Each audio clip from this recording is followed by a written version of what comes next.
안녕하세요. 사쿠라티오입니다. 제가 분석할 첫 번째 경기는 승무패 2번 경기인 메넨글라드바흐와 우니온 베를린의 경기입니다. 우선 홈팀 메넨은 지난 주말 도르트문트 원정에서 3대 0으로 대패를 당했습니다. 부상으로 많은 선수들의 이탈이 있는 상황이었기에 더욱 힘든 경기를 펼쳤습니다. 그래도 경기력 자체는 그리 나쁘지 않은 모습이었네요.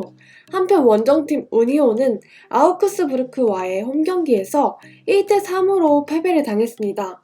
홈 이점을 살려 경기를 주도했지만 아쉬운 골 결정력과 불안한 수비로 인해 무너져버린 경기였습니다. 이제 결장 정보를 보시겠습니다.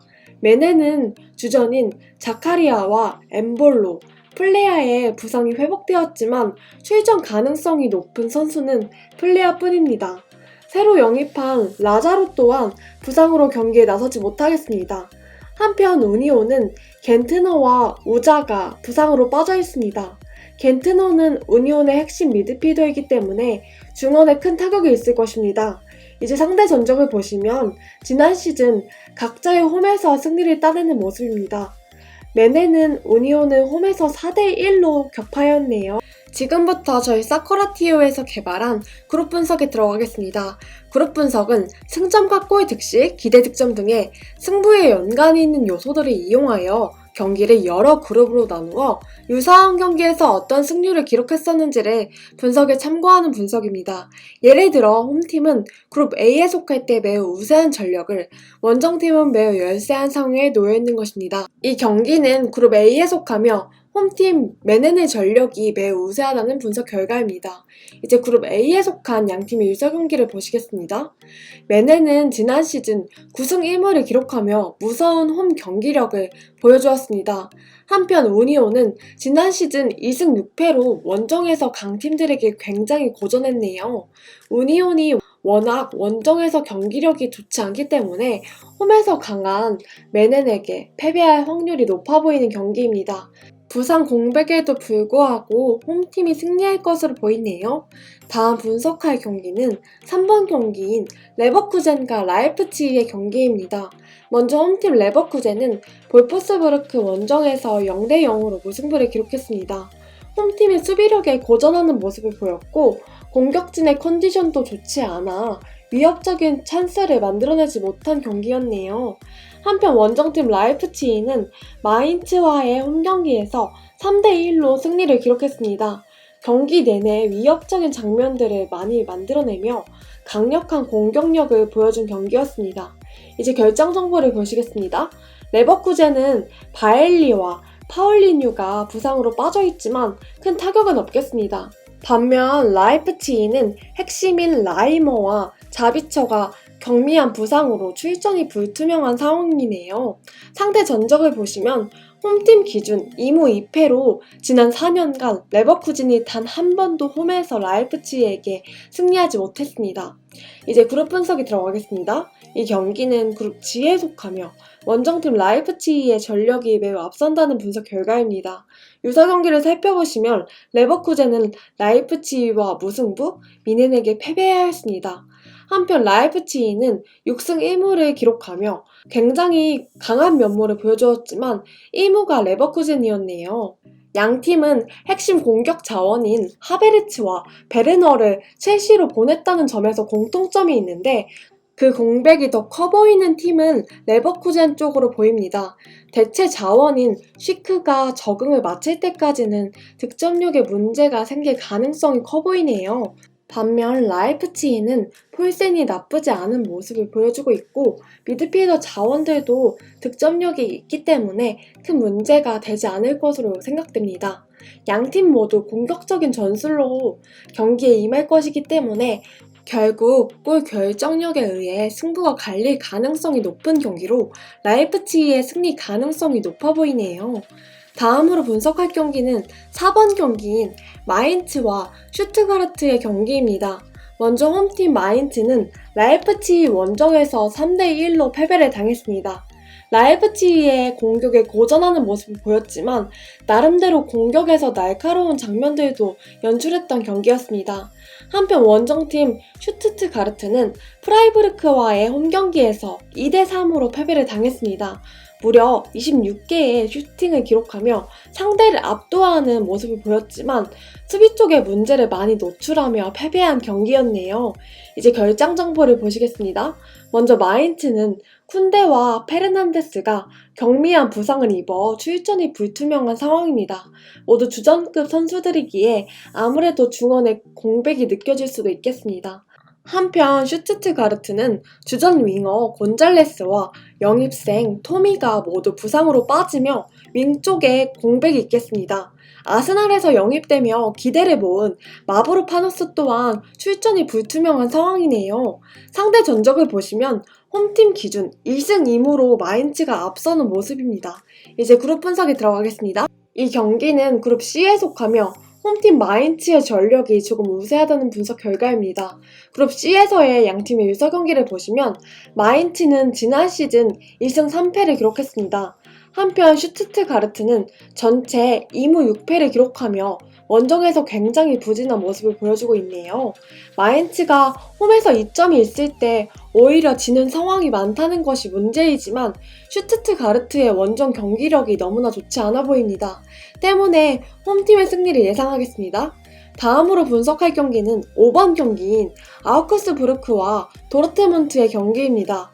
먼저 홈팀 아우크스부르크는 우니온과의 개막전 원정 경기에서 3대1로 승리했습니다.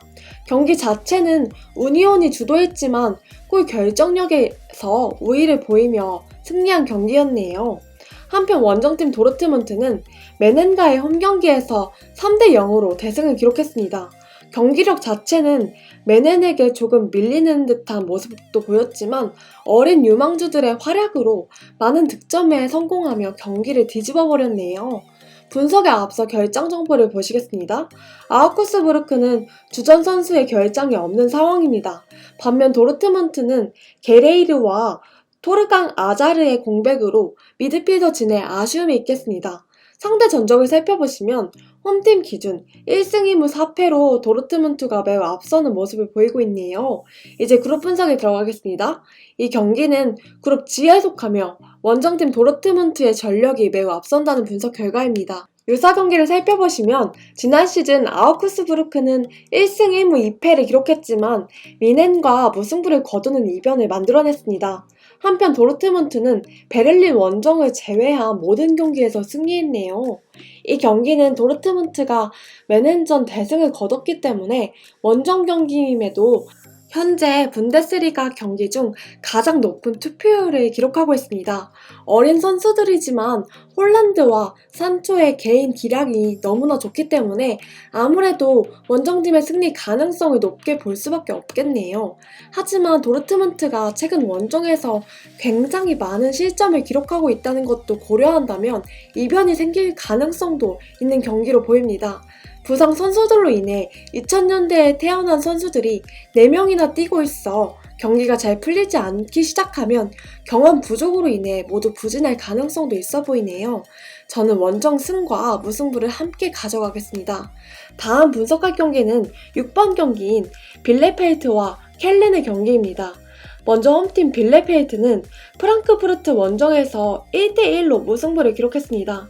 2부 리그 최소 실점팀다운 모습을 보이며 안정적인 경기를 펼쳤습니다. 한편 원정팀 켈르는 홈에서 호펜하임에게 2대3으로 패배하였습니다. 지난 시즌 후반보다는 훨씬 나아진 경기력을 보여줬지만 여전히 수비가 너무나도 불안한 모습이었습니다. 이제 결정 정보를 보시면 양팀 모두 부상 선수가 많습니다. 빌레펠트는 주 득점원 중 한 명이 부상으로 결장하며 양쪽 풀백 또한 경미한 부상을 입은 상황이네요. 한편 켈르는 카인즈와 야콥스가 모두 부상을 당해 윙 쪽에 공백이 있겠습니다. 양팀의 최근 1부 리그 맞대결이 없기 때문에 바로 그룹 분석에 들어가겠습니다. 이 경기는 그룹 D에 속하며 양팀의 전력이 대등하다는 분석 결과입니다. 유사 경기를 살펴보시면 빌레펠트는 굉장히 오랜만에 승격했기 때문에 데이터가 없습니다. 한편 켈르는 지난 시즌 마인츠에게 패배하였으며 단 한 번도 승리를 기록하지 못하고 있네요. 여러모로 예측하기가 정말 쉽지 않아 보이는 경기입니다. 빌레펠트는 수비력이 괜찮아 보이지만 공격력이 좋지 않아 보이고 켈레는 전력에서 앞서지만 원정 성적이 너무나 좋지 않네요. 개인적으로는 만만치 않은 호펜하임과의 경기에서 위협적인 장면을 많이 만들어낸 켈렌의 공격력에 손을 들어주고 싶은 경기입니다. 원정팀의 승리를 예상하겠습니다. 다음으로 분석할 경기는 9번 경기인 샬케와 브레멘의 경기입니다. 먼저 홈팀 샬케는 바이에른 미넨 원정에서 8대 0으로 치욕적인 패배를 당했습니다. 지난 시즌부터 리그 16경기 무승 행진을 이어가며 정말 심각한 부진에 빠진 모습입니다. 한편 원정팀 브레멘은 헤르타 베를린에게 1대4로 패배를 당했습니다. 지난 시즌 홈에서의 부진을 이어가는 모습으로 의미 없는 슈팅만 많이 기록한 경기였습니다. 이제 결장 정보를 보시겠습니다. 먼저 샬케는 수비와 중원에 여전히 부상자가 많으며 모두 주전급 선수들이기에 복귀가 시급한 상황입니다. 한편 브레멘은 지난 시즌 에이스였던 라시차가 이적에 대한 이슈 때문인지 부상 때문인지가 확실치 않지만 경기에 나서지 못할 확률이 높겠습니다. 상대 전적을 보시면 홈팀 기준 1승 1무 4패로 브레멘이 앞서는 모습을 보이고 있습니다. 이제 그룹 분석에 들어가겠습니다. 이 경기는 그룹 2에 속하며 원정팀 브레멘의 전력이 약간 우세하다는 분석 결과입니다. 그룹 2에서의 양팀의 일설 경기를 보시면 샬케는 지난 시즌 1승 2패를 기록했네요. 브레멘 또한 1승 1패로 좋은 모습을 보여주지는 못했지만 그 1승이 샬케에게 따낸 것이었네요. 샬케는 이번 경기마저 승리하지 못한다면 감독이 경질될 가능성이 높은 상황입니다. 원정에서는 꽤 좋은 모습을 보여온 브레멘에게 패배하며 이 경기가 샬케의 테테스코 감독의 마지막 경기가 될 것 같다는 생각이 드네요. 원정팀의 승리를 예상하겠습니다. 마지막으로 분석할 경기는 13번 경기인 프라이부르크와 볼프스부르크의 경기입니다. 먼저 홈팀 프라이부르크는 슈투트가르트 원정에서 3대2로 승리를 기록했습니다. 8경기 만에 원정 리그 경기에서 승리하며 좋은 모습을 보여준 경기였습니다. 한편 원정팀 볼프스부르크는 레버쿠젠과의 홈경기에서 0대 0으로 무승부를 거뒀습니다. 공격적인 레버쿠젠을 안정적으로 막아내며 상대를 무기력하게 만든 경기였지만 볼퍼스 또한 득점에는 실패했네요. 우선 프라이부르크는 하베러의 부상으로 중원에 공백이 있겠고 볼퍼스부르크는 오른쪽 풀백 은바부의 결장이 아쉬운 상황입니다. 상대 전적을 살펴보시면 홈팀 기준 1승 1무 3패로 볼퍼스부르크가 앞서는 모습을 보이고 있네요. 하지만 최근 2년 동안에는 프라이부르크가 지지 않는 모습입니다. 이제 그룹 분석에 들어가겠습니다. 이 경기는 그룹 2에 속하며 원정팀 볼프스부르크 전력이 조금 앞선다는 분석 결과입니다. 유사 경기를 살펴보시면 지난 시즌 프라이부르크는 2승 1무 1패를 기록했습니다. 미넨에게만 패배하며 강한 모습을 보여주었네요. 한편 볼프스부르크는 3승 2무 1패로 좋은 성적을 거두었습니다. 하지만 유일한 패배가 프라이부르크에게 당한 패배입니다. 양팀 모두 만만치 않은 모습이기에 무승부가 적당해 보이는 경기로 승부가 갈린다면 홈팀의 승리 확률이 조금 더 높아 보이네요. 무승부와 홈팀의 승리를 예상하겠습니다. 이것으로 분석을 마치겠습니다. 더 많은 정보와 다른 리그의 분석 결과 프로토 추천 경기 정보는 사커라티오.com에서 확인해주세요.